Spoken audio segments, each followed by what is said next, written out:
The shop smelled of pine resin and old paper. Mira pushed the door open with her shoulder, both hands occupied with a rolled canvas that was, she had decided, almost certainly worthless.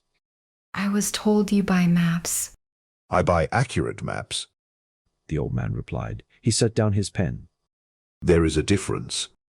Mira unrolled the canvas on the only clear surface she could find. The old cartographer leaned forward, studying it without touching it. After a long moment he made a sound that was not quite a word. Where did you get this? My father drew it before he died. The old man was quiet. Outside, a cart clattered over the cobblestones and the lamp above the bench swayed slightly. Your father was Edric Vale. You knew him? I trained him.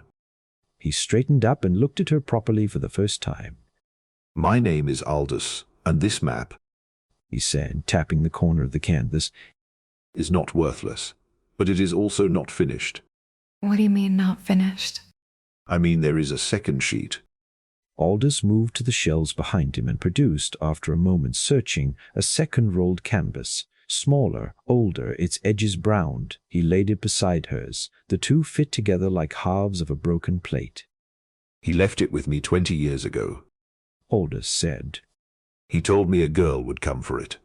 He told you that 20 years ago? Your father was an unusual man. Mira looked at the joined map for a long time. It showed a valley she did not recognize, and at its center, marked in her father's hand, a single word she could not read. What does it say? It says home, he said quietly, in a language that has not been spoken in this part of the world for 300 years. Chapter 2. The Road North.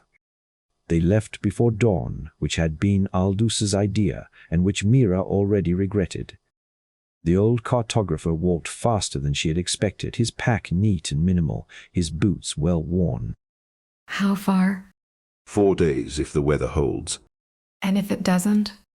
Aldous glanced at the sky. 5. They stopped at midday beside a stream. Mira ate without tasting anything and studied the map while Aldous boiled water over a small fire he had made with unsettling efficiency. Did you know what it meant? Primera had a suspicion. That's not an answer. No. He agreed. He handed her a cup. I knew your father believed he had found something important. I chose not to follow him when he went to look for it, because I was afraid. He said this without particular emotion, the way a man states a fact he has long since made peace with. I have thought about that choice many times. Mira wrapped both hands around the cup. And now? Now I am old enough that fear seems like a poor reason to stay home. She almost smiled at that. They heard the rider an hour before they saw him, hoofbeats on the north road, unhurried but deliberate. The man who emerged from the tree line was young, armored in the livery of the valley garrison, and he pulled his horse up short when he saw them. The road north is closed, he said. Governor's order. Since when? Since this morning. The soldier's eyes moved to the map case on Mira's back. What's your business in the valley? Research. What kind of research? The cartographic kind. He produced a fold of papers from his coat, official-looking, extensively stamped, and held them out. The soldier examined them with the expression of a man who cannot read but does not want to admit it. I'll need to take your names. Aldous Prentham, licensed surveyor. This is my apprentice. Mira kept her face neutral. Prentham. The soldier, his name she would learn later was Brennan, wrote something in a small book. You'll want to stop at the garrison post before you go any further. Report to Sergeant Vane. Of course.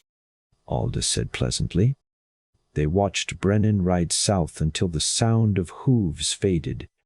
Apprentice? It was the simplest explanation. You could have asked. Aldous picked up his pack. I apologize. Would you have preferred assistant, colleague, ward of the state? Apprentice is fine, she said. Chapter 3. The Garrison. Sergeant Vane was a broad woman with a scar along her jaw and the manner of someone who has been lied to so many times that she has stopped being surprised by it, only tired. She looked at Aldous' papers for a long time. These are genuine? It sounded like an accusation. They are Aldous agreed. What exactly are you surveying? the valley's eastern ridge. There are inconsistencies in the existing charts, elevation errors that affect the flood modeling. He said this with perfect confidence, as if it were true. The governor's office requested an independent review 3 months ago. You can check the correspondence. Vane looked at Mira. You? How long have you been working with him? 2 years. The lie came more easily than she had expected. And before that? I studied under Petra Callum in the city. Something shifted in the sergeant's expression, not warmth exactly, but a slight reduction in hostility. Callum trained you? For 3 years. She's good. Vane set the papers down. The road is closed because we've had trouble with people going into the valley and not coming back. 3 in the last month. We don't know why yet. That is concerning. Yes, Vane looked at him steadily. it is. So if you go in there and something happens to you, I want you to understand that I told you it might. She slid the papers back across the table. 1 week. If you're not back in 1 week, I'm not sending anyone after you. Understood. Aldous said. Outside, in the cold air of the garrison yard, Mira turned to him. Inconsistencies in the elevation charts. There may well be. And the governor's office. Aldous tucked his papers away. A small omission, rather than a large lie. She thought about pointing out the difference was smaller than he seemed to think. Instead, she looked north, toward the valley she did not yet recognize, where a word in a dead language waited in her father's handwriting. 1 week. 1 week. He agreed, and they walked on.